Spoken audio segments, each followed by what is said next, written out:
बताने का काम ये जनसंपर्क अभियान के तहत हो रहा है। प्रधानमंत्री जी का एक चिट्ठी है, जनता के नाम जो संदेश है, उसको हमारे कार्यकर्ता गांव-गांव और घर-घर पहुंचाने का काम कर रहे हैं। इसके बाद जो है कोविड-19 ये जो विश्व स्तरीय महामारी आई है, इसको भी जो भारत सरकार ने जो पहल किया, लोगों को बचाने, लोगों के जान जो जोखिम में था उसको बचाने का जो पहल सरकार ने किया, उसके बारे में भी और लोगों को जागरूक करने का भी काम इसके साथ साथ चल रहा है। भारतीय जनता पार्टी के कार्यकर्ता सोशल डिस्टेंसिंग का पालन करते हुए सभी जगह यह जागरूकता अभियान चलाने और प्रधानमंत्री जी के पत्र को पहुंचाने का काम कर रहे हैं, जो काफ़ी सराहनीय कार्य है। तो वर्चुअल रैली जो किया गया है, इसका क्या उद्देश्य रहा? वर्चुअल रैली, देखिए, भारतीय जनता पार्टी का यह मानना रहा है कि जन संवाद होते रहना चाहिए और इससे आम जनता को क्या लाभ?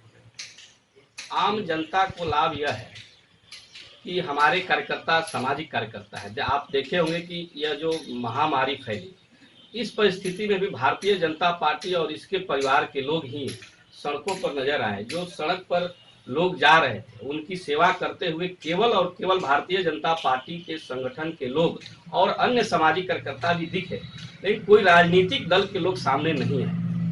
तो भारतीय जनता पार्टी के कार्यकर्ताओं को भी जागरूक करने का काम वर्चुअल रैली के माध्यम से हुआ कि आप जागृत रहिए और समाज के सजग प्रहरी के नाते जो समाज पे समस्या आई है उसको जागरूकता अभियान फैला करके लोग जो कष्ट में हैं उनका कष्ट कैसे निवारण किया जा सके, इन सब विषयों को लेकर के वर्चुअल रैली कई मायनों में सफल रहा है। कुछ लॉकडाउन यदि नहीं हुआ होता तो हमको भी इटली और अमेरिका के तरह अब तक लाश रखने और जलाने के लिए वेटिंग करना पड़ता। लॉकडाउन मुझे लगता है कि सही समय पर सही निर्णय लिया गया है और इसके लिए भारत के प्रधानमंत्री आदरणीय नरेंद्र मोदी के नेतृत्व में हम लोग जैसे भारत को सुरक्षित महसूस कर रहे हैं, अन्य विपक्षी पार्टियों को भी राजनीति से इतर रहते हुए इसकी धन्यवाद और साधुवाद देना चाहिए। यह वैश्विक महामारी है और इसमें भारत संकट में है। अभी राजनीति छोड़ करके उनको लोगों की सेवा और सरकार की जो अच्छी कार्य प्रणाली है उसकी वाहवाही करनी चाहिए।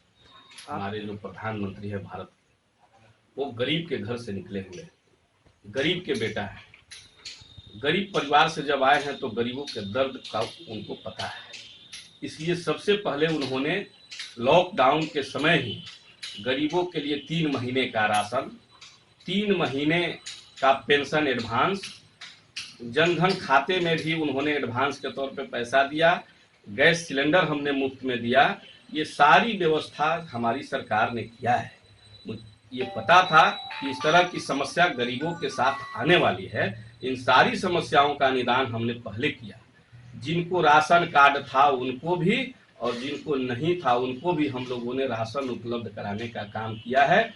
इसी का कारण है कि भारतवर्ष के अंदर भूख से किसी का मौत नहीं हुआ है। इस विपदा के घड़ी में भी आज सभी गरीबों के घर में अनाज पड़ा हुआ है। आप कहीं भी पता कर सकते हैं, कोई गरीब परिवार ऐसा नहीं है जो आज भूख से तड़प रहा हो।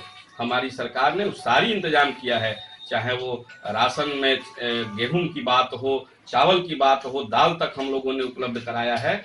इसके अलावे जो समाज सेवी लोग हैं उन लोगों से आग्रह किया था हमारी सरकार ने और बहुत से समाज सेवी आगे आए भी और सबने जहां भी ऐसी स्थिति बनने वाली थी वहां पर लोगों ने आकर के सामने और गरीबों की मदद भी की।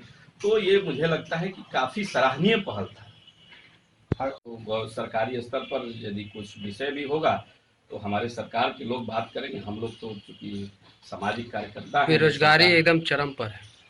जो प्रवासी आए वो तो अलग, जो पहले से लॉकडाउन के पहले जो किसी न किसी व्यवसाय या संगठन या संस्था में वर्क कर रहे थे वो आज वर्कआउट है। उनके स्टाफ होते थे, आज वो 50% से भी नीचे गए, यानी 50% फिर बेरोजगार हुए। उनका क्या हुआ? देखिए, जो बाहर से प्रवासी मजदूर आए हैं उनकी भी चिंता सरकार ने की है और आपको बता दें कि हर गांव में मनरेगा के तहत उनको रोजगार गारंटी कार्ड के तहत उनको काम दिया जा रहा है और सारे लोगों को काम में लगाया गया है। इसके अलावा जो भी प्राइवेट सेक्टर में लोग काम करते हैं, सरकार ने उनसे आग्रह किया है। यह विपदा की घड़ी है और ये राष्ट्र हित के राष्ट्र रक्षा यज्ञ में आपकी सहभागिता होनी चाहिए। तो मुझे लगता है कि जो भी प्राइवेट सेक्टर के लोग हैं, चाहे वो अपने मजदूर को काम में लगाए हों नहीं लगाए हों, लेकिन उनको पेमेंट लगातार करने का काम कर रहे हैं, और यदि ऐसी कोई समस्या सामने आएगी तो उसको देखा जाएगा।